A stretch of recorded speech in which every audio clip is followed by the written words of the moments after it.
Hello friends, welcome to my channel Raji Kalyan 94W. ఇవాళ chicken కాజు fry ఎలా తయారు చేసుకోవాలో చూద్దాం. చికెన్ని బోన్లెస్ తెచ్చుకుని పీసెస్గా కట్ చేసుకుని 1 అవర్ ముందే మనం మ్యాగ్నేట్ చేసి పెట్టుకోవాలి. అప్పుడు చికెన్ కర్రీ చాలా టేస్ట్ వస్తుంది.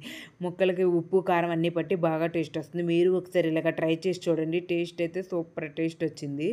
మొన్న నా చెవురింగ్ పోయిందన్నా కదండి, నా చెవురింగ్ స్కూల్ నుంచి వస్తుండగా పడిపోయింది. అది ఎలా పడిపోయింది ఏమో చూసుకోవాలి. ఇంటికి వచ్చి చూడంగానే చెవురింగ్ లేదు.